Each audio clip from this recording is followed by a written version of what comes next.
মহিয়ান আঁচনি, পবিত্ৰ আঁচনি অসমৰ ছাত্ৰী সমাজৰ বাবে উৎসৰ্গিত কৰিছে। নিযুত মইনা আঁচনিৰ জৰিয়তে 1,59,গৰাকী ছাত্ৰীয়ে মাহিলী বৃত্তি পাবলৈ সক্ষম হ'ব।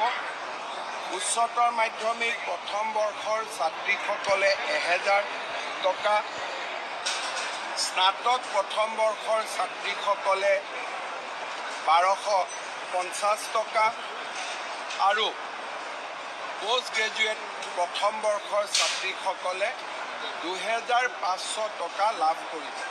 প্ৰতি মাহৰ 11 তাৰিখে বেংক একাউণ্টত এই পুঁজি হস্তান্তৰিত কৰা হ'ব। এই আঁচনিখন নিযুত মইনা আঁচনি এইকাৰণেই ৰখা হৈছে যে অহা 3টা বছৰত এই আঁচনিৰ হিতাধিকাৰী 10 লাখ পাবগৈ আৰু 10 লাখ ছাত্ৰীক সামৰিব পৰাকৈ এই নিযুত মইনা আঁচনিখন প্ৰস্তুত কৰা হৈছে। সমগ্ৰ অসমতে আজি ছাত্ৰীসকলে বিভিন্ন সমষ্টিত পতা অনুষ্ঠানসমূহত উপস্থিত আছে। উৎসাহ আৰু উদ্দীপনা। মই ভাবোঁ এই আঁচনিখনে অসমত বাল্য বিবাহ ৰোধ কৰাৰ ক্ষেত্ৰত এক বিশেষ ভূমিকা পালন কৰিব।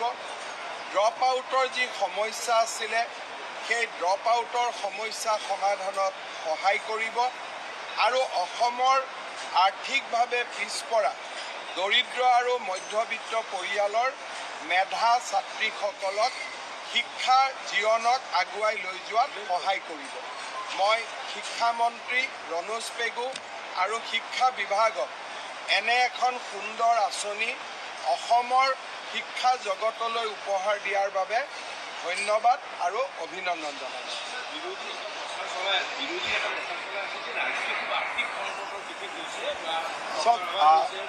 আৰ্থিক সংকটৰ মাজতো মানুহে অৰুণোদয় পাই আছে, 1 তাৰিখে দৰমহা পাই আছে, ফ্লাইঅভাৰ বনি আছে, মথাউৰি বনি আছে। গতিকে আৰ্থিক সংকটৰ ডেফিনেশ্যনটো কি এইটো মই বুজি নাপাওঁ। গতিকে তেওঁলোকে মোক সূত্ৰটো বুজাই দিলে হ'ল যে আৰ্থিক সংকট মানে কি বুজায়। পূজা কমিটিয়েও অহাকালি পইচা পাব, বিহু কমিটিয়েও পইচা পায়, ভাওনা কৰিলেও পইচা পায়। গতিকে ক'ত আৰ্থিক সংকট আছে মোক দেখাই দিলে হ'ল। অসমে হৈছে কংগ্ৰেছৰ যিকোনো চৰকাৰতকৈ অসমৰ আটাইতকৈ ঋণ কম। ঋণ এনেকৈ ল'ব নোৱাৰি। মই বহুতবাৰ বিধানসভাত উত্তৰ দিছোঁ। ঘৰুৱা আয় 3.5% লোন ল'ব পাৰি আৰু অসমে লোন লোৱা ৰাজ্যসমূহৰ আটাইতকৈ তলৰ 5খনৰ ভিতৰত অসমত আছে আৰু কংগ্ৰেছ শাসিত ৰাজ্যবিলাক ওপৰত আছে।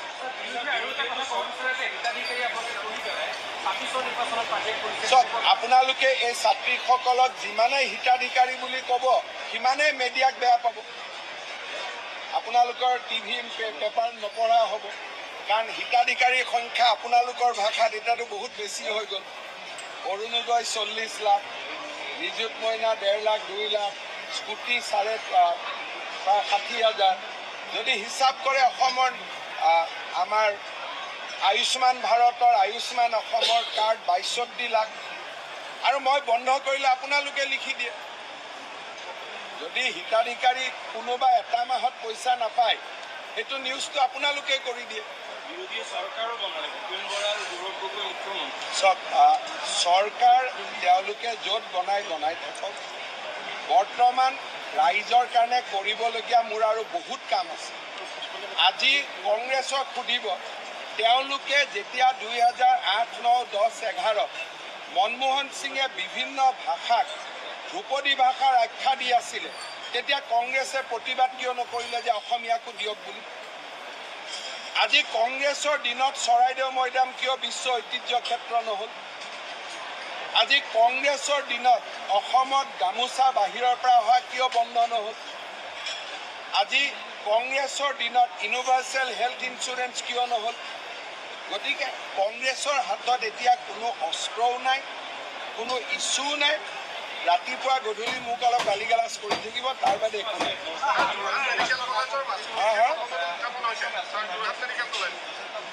কোনটো ঘাইপথ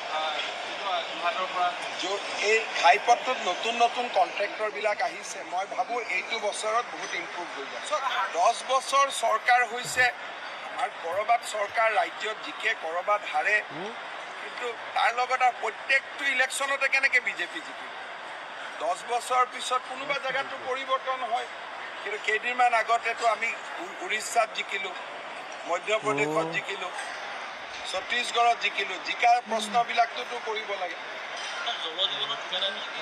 জল জীৱনত এটা সমস্যা আছে দিল্লীয়ে কিছুমান আমাক এডভাইচ দিছে কিন্তু অহাকালিও কিছু পইচা আহিব আঁচনিটো দিল্লীৰ হয় দিল্লীয়ে ভাৰতৰ প্ৰেক্ষাপটতে কিবা কিবি নতুন চিন্তা কৰি অসমক লৈ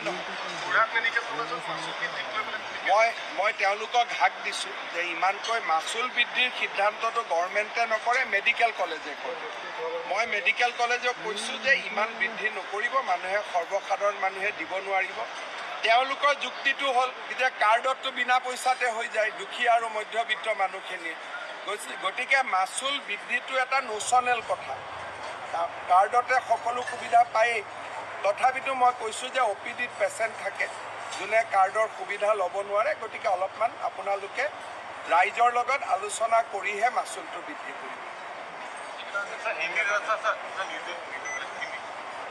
असम आज एक बड़ा प्रयास का शुरुआत किया है चाइल्ड मैरिज को रुकवाने के लिए हमारा ये प्रयास होगा जो भी बच्चा कॉलेज और यूनिवर्सिटी में पढ़ेगा खास करके हमारे जो गर्ल स्टूडेंट हैं उनको महीना एक स्कॉलरशिप मिलेगा 1000 रुपया करके और जो पोस्ट ग्रेजुएट पढ़ेगा गर्ल स्टूडेंट उनको 2500 रुपया मिलेगा हर महीना हमारा लक्ष्य यही है कि छात्री अपना दम पर पढ़े पिता माता का ऊपर आर्थिक रूप से डिपेंडेंट ना हो और ये होने से हम लोग का आकलन है कि असम में चाइल्ड मैरिज कम होते जाएगा चाइल्ड मैरिज रुकवाने के लिए आज हम लोगों ने ये निजुत मोइना आसनी नाम ये एक बड़ा स्कीम का शुरुआत किया हूँ करीबन 1.5 लाख से 2 लाख छात्री इससे उपकृत होगा